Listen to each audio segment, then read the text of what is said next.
ಎಲ್ಲರಿಗೂ ನಮಸ್ಕಾರ ಸ್ನೇಹಿತರೆ. ಮನೆಯಲ್ಲಿ ಸಂಪತ್ತು ಮತ್ತು ಸಂತೋಷ ತರಲು ಈ 10 ಸರಳ ಕೆಲಸಗಳನ್ನು ದಿನವೂ ಮಾಡಿ.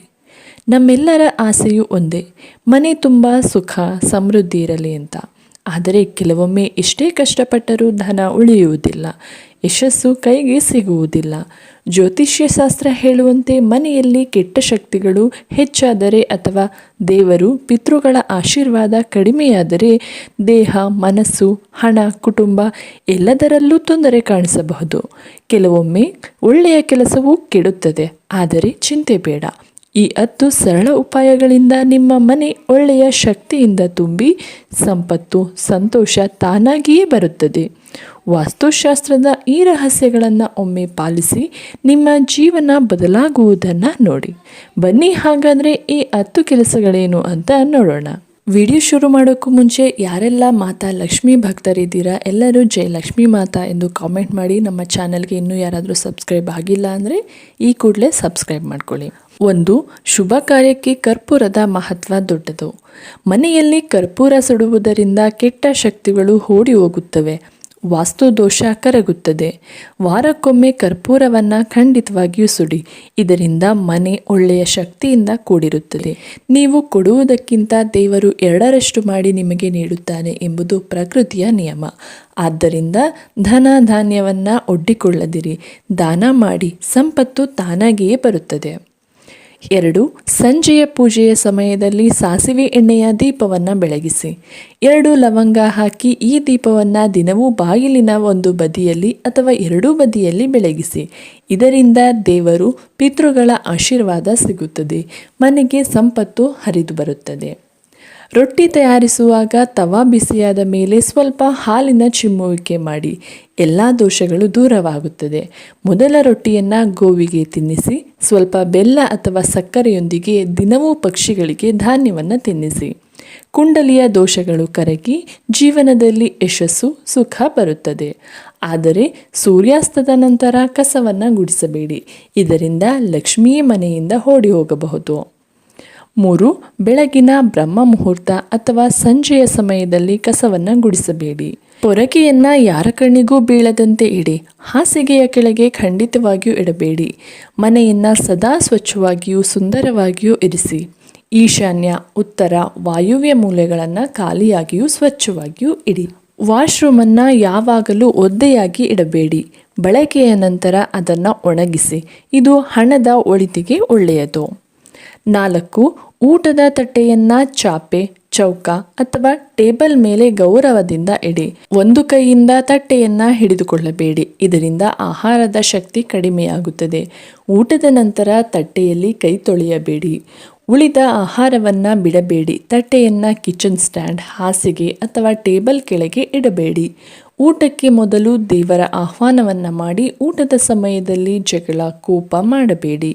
ಊಟವನ್ನು ಪೂರ್ವ ಅಥವಾ ಉತ್ತರ ದಿಕ್ಕಿಗೆ ಮುಖ ಮಾಡಿ ಊಟ ಮಾಡಿ, ಇದರಿಂದ ಆಹಾರದಿಂದ ಒಳ್ಳೆಯ ಶಕ್ತಿ ಸಿಗುತ್ತದೆ.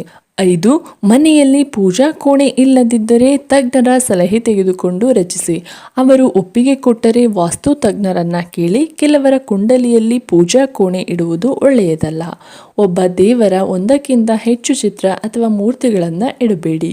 ಪೂಜಾ ಕೋಣೆಯ ಹೊರತು ಬೇರೆಡೆ ದೇವರ ಚಿತ್ರಗಳನ್ನು ಕೂಡ ಇಡಬೇಡಿ. 2 ಚಿತ್ರಗಳನ್ನು ಮುಖಾಮುಖಿಯಾಗಿರುವಂತೆ ಇಡಬೇಡಿ. ನೈಋತ್ಯ ಮೂಲೆಯಲ್ಲಿ ದೇವರ ಚಿತ್ರವನ್ನು ಇಡಬೇಡಿ, ಇದರಿಂದ ಕಾನೂನು ತೊಂದರೆ ಎದುರಿಸಬೇಕಾಗುತ್ತದೆ. ತಿಜೋರಿಯಲ್ಲಿ ಅರಿಶಿಣದ ಗಂಟನ್ನು ಹಳದಿಯ ಬಟ್ಟೆಯಲ್ಲಿ ಕಟ್ಟಿ ಇಡಿ. ಕಡಲೆಕಾಯಿ, ಬೆಳ್ಳಿ, ತಾಮ್ರದ ನಾಣ್ಯಗಳನ್ನು ಇಡಿ. ಸ್ವಲ್ಪ ಅಕ್ಷತೆಯನ್ನು ಇಡಿ. ಸುಗಂಧ ದ್ರವ್ಯ, ಚಂದನದ ಕಡ್ಡಿಗಳು, ಅಗರಬತ್ತಿಯನ್ನು ಕೂಡ ಇಡಬಹುದು. ಇದರಿಂದ ತಿಜೋರಿಯಲ್ಲಿ ಒಳ್ಳೆಯ ಶಕ್ತಿ ಉಳಿಯುತ್ತದೆ. ದೇವರಿಗೆ ಅರ್ಪಿಸಿದ ಹೂವು, ಹಾರ ಒಣಗಿದರೆ ಮನೆಯಲ್ಲಿ ಇಡಬೇಡಿ, ಇದು ಶುಭವಲ್ಲ. 6. ಲಕ್ಷ್ಮಿ ಮತ್ತು ಕುಬೇರ ದೇವರ ಕೃಪೆಗಾಗಿ ತಿಜೋರಿಯಲ್ಲಿ ಅಥವಾ ಕೈಚೀಲದಲ್ಲಿ 3 ನಾಣ್ಯಗಳನ್ನು ಇಡಿ. ದೇವಾಲಯದಲ್ಲಿ ಕೆಂಪು ರಿಬ್ಬನ್ನಿಂದ 3 ನಾಣ್ಯಗಳನ್ನು ಕಟ್ಟಿ ಇಡಿ. ಇದರಿಂದ ಅದೃಷ್ಟ ಒಲಿಯುತ್ತದೆ, ತೊಂದರೆಗಳಿಂದ ಬಿಡುಗಡೆಯಾಗುತ್ತದೆ. ವಾಸ್ತು ಪ್ರಕಾರ ಮೀನಿನ ಬೆಳ್ಳಿಯ ಪ್ರತಿಮೆಯನ್ನು ಮನೆಯಲ್ಲಿ ಇಡುವುದು ಶುಭ. ಇದರಿಂದ ಸಂಪತ್ತು, ಸುಖ, ಆರೋಗ್ಯ ಜೊತೆಗೆ ಶಾಂತಿ, ಸಂತೋಷ ಬರುತ್ತದೆ. ಈ ಸರಳ ಕೆಲಸದಿಂದ ನಿಮ್ಮ ಮನೆ ಖುಷಿಯಿಂದ ಕೂಡಿರುತ್ತದೆ. 7. ಮನೆಯ ವಸ್ತುಗಳನ್ನು ವಾಸ್ತು ಪ್ರಕಾರ ಜೋಡಿಸಿ. ದಿನವೂ ಮನೆಯನ್ನು ಸ್ವಚ್ಛವಾಗಿಯೂ ಶುದ್ಧವಾಗಿಯೂ ಇರಿಸಿ. ದಿನವೂ ದೇವರ ಪೂಜೆಯನ್ನು ಮಾಡಿ. ಮನೆಯ ಬಾಗಿಲಿನ ಹೊರಗೆ ಸ್ವಸ್ತಿಕ್ಕನ್ನು ರಚಿಸಿ. ಕುಂಕುಮ ಅರಿಶಿನ ಹಾಕಿ ದೀಪದಿಂದ ಆರತಿಯನ್ನು ಮಾಡಿ ಬೆಳಗ್ಗೆ ಸಂಜೆ ಕರ್ಪೂರವನ್ನು ಸುಡಿ. ಮನೆಯನ್ನು ಸುಗಂಧಿತವಾಗಿರಿಸಿ. ದಿನವೂ ಬಾಗಿಲಿನ ಪೂಜೆ ಮಾಡುವವರ ಮನೆಯಲ್ಲಿ ಲಕ್ಷ್ಮಿಯೇ ಖುಷಿಯಿಂದ ವಾಸವಾಗಿರುತ್ತಾಳೆ. ಈ ಸಣ್ಣ ಕೆಲಸಗಳಿಂದ ದೊಡ್ಡ ಬದಲಾವಣೆಗಳು ಸಾಧ್ಯ. 8. ಆಲದ ಮರದಲ್ಲಿ ದೇವರ ವಾಸವಿರುತ್ತದೆ. ಶನಿವಾರದಂದು ಮಾತ್ರ ಆಲದ ಮರವನ್ನು ಮುಟ್ಟಿ ಕಪ್ಪು ಎಳ್ಳು, ಕಚ್ಚಾ ಹಾಲು, ಗಂಗಾಜಲ, ಜೇನುತುಪ್ಪ, ಬೆಲ್ಲವನ್ನು ಉಕ್ಕು ಅಥವಾ ಬೆಳ್ಳಿಯ ಪಾತ್ರೆಯಲ್ಲಿ ಇಟ್ಟು ಅರ್ಪಿಸಿ ಸಾಸಿವೆ ಎಣ್ಣೆಯ ದೀಪವನ್ನು ಬೆಳಗಿಸಿ. ಪ್ರತಿ ಶನಿವಾರ ಇದನ್ನು ಮಾಡಿದರೆ ಕೆಟ್ಟ ಅದೃಷ್ಟ ಓಡಿ ಹೋಗುತ್ತದೆ. ಆಲದ ಮರದ ಬೇರಿನಲ್ಲಿ ಎಣ್ಣೆಯ ದೀಪವನ್ನು ಬೆಳಗಿಸಿ ಹಿಂತಿರುಗಿ ನೋಡದೆ ಮನೆಗೆ ಬನ್ನಿ. ಇದರಿಂದ ಹಣದ ಲಾಭವಾಗುತ್ತದೆ ಹಾಗೂ ಕೆಟ್ಟಿರುವ ಕೆಲಸಗಳು ಸರಿಯಾಗುತ್ತವೆ. 9. ಸಂಧ್ಯಾಕಾಲದಲ್ಲಿ ಕೆಟ್ಟ ಶಕ್ತಿಗಳು ಬಲವಾಗಿರುತ್ತವೆ. ಈ ಸಮಯದಲ್ಲಿ ಈ ಕೆಲಸಗಳನ್ನು ಖಂಡಿತವಾಗಿಯೂ ಮಾಡಬೇಡಿ. ಮಲಗುವುದು, ಊಟ ಮಾಡುವುದು, ಕುಡಿಯುವುದು, ಜಗಳ, ಕೆಟ್ಟ ಮಾತು, ಕೋಪ, ಶಾಪ, ಪ್ರಯಾಣ, ಒಡೆಯುವುದು, ಹಣ ಕೊಡುವುದು ಮತ್ತು ತೆಗೆದುಕೊಳ್ಳುವುದು, ಅಳುವುದು, ವೇದ ಮಂತ್ರ ಪಠಣ, ಶುಭ ಕಾರ್ಯ, ಬಾಗಿಲಿನ ಚೌಕಟ್ಟಿನಲ್ಲಿ ನಿಲ್ಲುವುದು. ಈ ನಿಯಮಗಳನ್ನು ಮೀರಿದರೆ ಸಂಪತ್ತು ಕೈತಪ್ಪಿ ತೊಂದರೆಗಳು ಬರುತ್ತವೆ. ಕುಡಿಯುವುದು, ಸ್ತ್ರೀಯರಿಗೆ ಅಗೌರವ, ತಾಮಸಿಕ ಆಹಾರ, ಅನೈತಿಕ ಕೆಲಸಗಳಿಂದ ದೂರವಿರಿ. ಇದರಿಂದ ಜೀವನದಲ್ಲಿ ಒಳ್ಳೆಯದಾಗುತ್ತದೆ. 10. ಮನೆಯ ಸ್ತ್ರೀಯರನ್ನು ಗೌರವಿಸಿ. ಇದು ಸಂಪತ್ತಿನ ಮೂಲ. ದಕ್ಷಿಣಕ್ಕೆ ಕಾಲಿಟ್ಟು ಮಲಗಬೇಡಿ. ಶರ್ಟ್ ಅಥವಾ ಪ್ಯಾಂಟಿನ ಜೇಬು ಹರಿದಿದ್ದರೆ ಅದನ್ನು ಸರಿಪಡಿಸಿಕೊಳ್ಳಿ. ಹಣವನ್ನು ಪ್ಯಾಂಟ್ನ ಹಿಂಬದಿಯ ಜೇಬಿನಲ್ಲಿ ಇಡಬೇಡಿ. ಯಾವುದೇ ನಶೆಯಿಂದ ದೂರವಿರಿ. ಸುಳ್ಳು ಮಾತಾಡಿದರೆ ಸಂಪತ್ತು ಓಡಿ ಹೋಗುತ್ತದೆ. ಹಲ್ಲನ್ನು ಸ್ವಚ್ಛವಾಗಿಯೂ ಹೊಳೆಯುವಂತೆಯೂ ಇರಿಸಿ. ಉಗುಳುವ, ಕೆಮ್ಮುವ, ಕ್ಷಾರ ಹೊರಹಾಕುವ ಚಟವನ್ನು ಬಿಡಿ. ಮನೆಯಲ್ಲಿ ಕೊಳಕು ಹರಡಬೇಡಿ. ಉಗುರು, ಕೂದಲನ್ನು ಉದ್ದವಾಗಿ ಬೆಳೆಸಬೇಡಿ.